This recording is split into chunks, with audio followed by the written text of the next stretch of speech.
बहुत सुंदर शिक्षा है। श्रीमान भूरिजन प्रभु ने, इनकी जपा बुक से मुझे बहुत लाभ हुआ था और उसमें वो समझाते हैं, एक सूत्र है बीइंग डिटैच्ड। इसका क्या मतलब है? देखिए, भगवान का नाम जप करते हैं हम लोग और हर दिन हमारे चित्त की अवस्था एक जैसी नहीं होती, हर क्षण हमारे चित्त की अवस्था एक जैसी नहीं होती है। आप देख सकते हैं और समझने का प्रयास कीजिए कि जो हमारा मन है वह भौतिक रसों को आस्वादन करने में ही समर्थ होता है, वह आध्यात्मिक रस को आस्वादन करने का समर्थ नहीं होता है। तो जिस समय हमारा मन जप को छोड़कर कहीं और जा रहा है तो वह किसी भौतिक विषय का आस्वादन कर रहा होता है। और ऐसा हो सकता है कि हम लोग 15 माला भी 15 की 15 माला निकल जाए और व्यक्ति एक भी नाम को ना सुने, हरे कृष्ण करते पूरा निकल जाए, लेकिन फिर भी हमारे पास ये फ्री विल है, हमारी स्वेच्छा है कि हम 16वें माला को फिर ध्यानपूर्वक करने का प्रयास कर सकते हैं।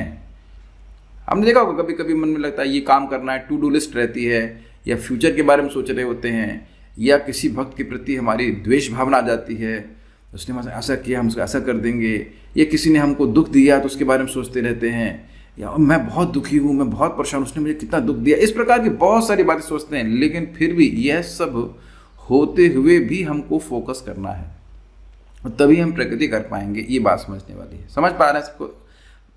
बाह्य विषयों पे हमारा कोई कंट्रोल नहीं है। कंट्रोल अगर केवल है इस बात पे तो कि हम इस समय राइट नाउ भगवान के नाम को बड़े ध्यानपूर्वक श्रवण कर सकते हैं और समझते हुए कि ये जितना ज़्यादा करेंगे उतना ही इन सब चीज़ों से अपने आप हम विरक्त भी होते चले जाएंगे। क्योंकि जिन चीज़ों पे मन अभी लग रहा है, कुछ क्षणों के बाद मन कहीं और चला जाएगा, यानी कि वो वस्तु वो विषय महत्वपूर्ण था ही नहीं, लेकिन उस क्षण मन उसको बोलेगा नहीं ये बहुत महत्वपूर्ण विषय, इस पर तुम इतना सोचो कि अब ये जप करना, ये ध्यानपूर्वक जप करना, ये तो बहुत महत्वपूर्ण नहीं है।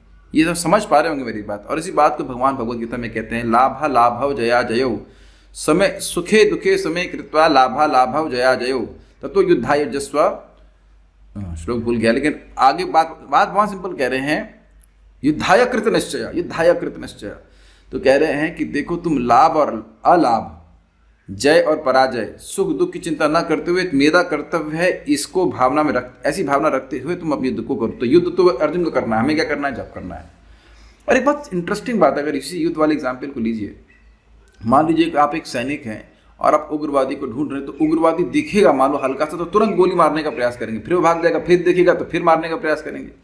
उसी प्रकार से हम जब करते हैं बहुत सारे विचार आते हैं, उधर ध्यान न दें, हम इस बात पे फोकस करें कि इस समय हरे कृष्ण मंत्र को मैं अपने मन को केंद्रीभूत करके एक क्षण के लिए भगवान का नाम उच्चारण करने का प्रयास कर रहा हूँ। एक्चुअली 4 सेकंड लगते हैं नाम उच्चारण करने में, पूरा महामंत्र करने में, तो उस 4 सेकंड के लिए मेरे अपने मन को स्थिर करना है, प्रयास करना है। प्रयास कीजिए, इसका बड़ा बड़ा फर्क पड़ जाता है। बाकी सुनने सुनाने वाली बात तो है ही, लेकिन जितना ज़्यादा हम गंभीरता से नाम उच्चारण करेंगे उतना ही जीवन में प्रगति महसूस करेंगे, और जितनी प्रगति महसूस करेंगे उतना ही भगवान में आसक्त हो जाएंगे। Attention has seeds of attraction. तो अनासक्त तो रहना ही है अपनी सो कॉल्ड पराजय से। और बड़ी सुंदर बात है इस पर, साथ साथ भगवान पे नाम उच्चारण करना है। हम लोग हार ही नहीं सकते हैं, हम सब लोगों का परफेक्शन गारंटीड है। यहाँ के उतार चढ़ाव को ना मद्देनजर रखते हुए ये समझें कि हम लोग जीतेंगे ही, हम भगवान के पास पहुँचेंगे ही अगर नाम उच्चारण करते रहे। ये विश्वास भक्त को होना चाहिए। भले इस समय लग रहा है कि बहुत सारी परेशानी है, ये है फलाना, लेकिन ना, हम जीतेंगे ही, भगवान के पास पहुंचेंगे ही। भगवान इस बात को बोल चुके हैं, ना में भक्त है प्रणश्यति, मेरा भक्त का नाश कभी नहीं हो सकता और मेरा भक्त मेरे पास आएगा ही। तो इसलिए व्यक्ति को नाम उच्चारण करते समय इस बात से निरासक्त रहना चाहिए कि मन में क्या चल रहा है, जीभ से बोले और श्रवण करने का प्रयास करे। हरे कृष्णा।